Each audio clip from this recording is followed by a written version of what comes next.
আসসালামু আলাইকুম। Welcome to আখি স্বপন ব্লগ। সবাই কেমন আছেন? আলহামদুলিল্লাহ, আমরা অনেক ভালো আছি। আজকে তো পবিত্র রমজান শুরু হয়ে গিয়েছে। সবাইকে রমজানের শুভেচ্ছা। আর এই ভিডিওটা আরও আগে করা, তো আজকে ভয়েস ওভার দিচ্ছি। তো এটা ছিল রমজানের ফ্রোজেন একটা আইটেম। এটা ছিল চিকেন পটেটো চিজ বল। তো সেটা কিভাবে করেছি এটা ছোট করে একটু আপনাদের সাথে শেয়ার করি। প্রথমে আমি চিকেনের হাড় ছাড়া চিকেন নিয়ে নিয়েছি। ওটাকে ভালোভাবে আদা রসুন আর একটুখানি জিরে গুঁড়ো আর দিয়েছি লাল মরিচের গুঁড়ো, এগুলোকে দিয়ে লবণ দিয়ে ভালোভাবে সেদ্ধ করে নিয়েছি। আর ওটা সুন্দরভাবে ব্লেন্ডারে ব্লেন্ড করে নিয়েছি। আর নিয়ে নিয়েছি আলুতে আমি দিয়ে দিয়েছি এখানে বেশ কিছু পেঁয়াজ বেরেস্তা, সাথে একটুখানি জিরে গুঁড়ো, লবণ, আর দিয়ে দিয়েছি স্বাদে ম্যাজিকের মশলা, আর দিয়ে দিয়েছি মিক্সড হার্ব একটুখানি। দিয়ে এটাকে ভালোভাবে হাত দিয়ে মেখে নিচ্ছি। সাথে চিকেনটাও অ্যাড করে দিয়েছি। তো চিকেন আর আলু আর মশলা সহ ভালোভাবে মেখে এটাকে মসৃণ একটা ডোয়ের মতো করে নিচ্ছি।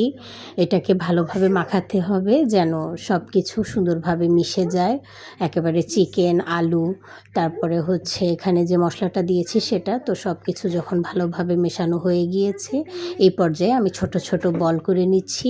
সবগুলো এক সাইজে করার চেষ্টা করছি যেন দেখতে সুন্দর হয়। এই জন্য আমি একটা স্পুন নিয়ে নিয়েছি। ওই স্পুনে সুন্দরভাবে সব কিছু একই মাপে নিয়ে গোল গোল বল করে নিচ্ছি। আগে সবগুলোকে একই মাপে বল করে রেডি করে নিয়েছি। তো এইভাবে সবগুলো করা যখন হয়ে গিয়েছে, এবার আমি চিজটাকে ছোট ছোট টুকরো করে নিয়েছি একেবারে স্কোয়ার শেপের চৌকো করে। এবার বলগুলোকে মধ্যখানে সুন্দরভাবে একটা গর্ত করে এর মধ্যে আমি দিয়ে দিয়েছি চিজগুলো। একটা একটা করে চিজগুলো দিয়ে সুন্দরভাবে মসৃণ করে বল করে নিয়েছি। এই পর্যায়ে ভালোভাবে মসৃণ করে বলটা রেডি করতে হবে যেন কোনো ক্র্যাক না থাকে। তারপরে এটাকে আমি ময়দা আর হচ্ছে একটুখানি কর্নফ্লাওয়ারের গুঁড়োতে ভালোভাবে এটাকে কোট করে নিয়েছি। কোট করে এবার সবগুলোকে নিয়ে নিয়েছি। আমার ছেলে চলে এসেছে আমাকে হেল্প করতে। ও আমাকে এইসব কাজে বেশ হেল্প করে। একা একা করতে দেরি হয়ে যায়, এজন্য ছেলে হেল্প করেছে। তারপরে আমি এখানে ব্রেড ক্রাম্ব নিয়ে নিয়েছি আর নিয়ে নিয়েছি ময়দা আর কর্নফ্লাওয়ারের একটা গোলা, সাথে দিয়ে দিয়েছি চিলি ফ্লেক্স।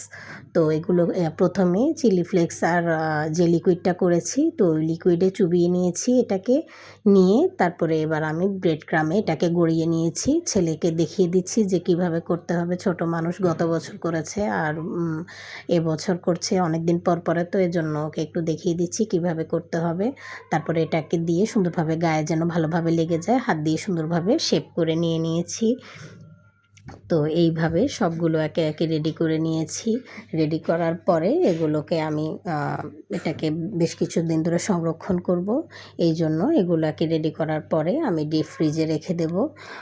তো ডিপ ফ্রিজে রেখে দিলে এগুলো যখন একটু শক্ত হয়ে যাবে তখন এটাকে এয়ারটাইট একটা বক্সে রাখতে হবে। প্রত্যেক বছর রোজার আগে আমি এভাবে বেশ কিছু আইটেম রেডি করে রাখি যেন রোজায় কাজটা সহজ হয়ে যায়, ইফতারের আগে বেশি কষ্ট না করতে হয়। এইভাবে সবগুলো করে আমি ডিপ ফ্রিজে রেখে দিই সবগুলো আইটেম একে একে, এতে অনেক সুবিধে হয়।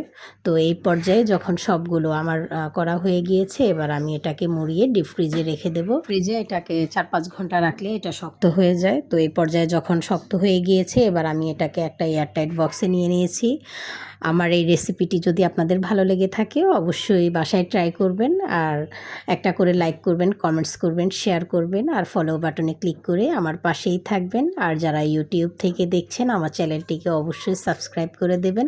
আর আমিও চেষ্টা করব যে আমি বাসায় যে আইটেমগুলো রেডি করি বা যখন যা সুন্দর রান্নাবান্না করি সেটা আপনাদের সাথে শেয়ার করতে, খুব সহজভাবে আমার মতো করে। তো সবাই ভালো থাকবেন, আমাদের জন্য দোয়া করবেন। রেসিপিটি দেখার জন্য ধন্যবাদ।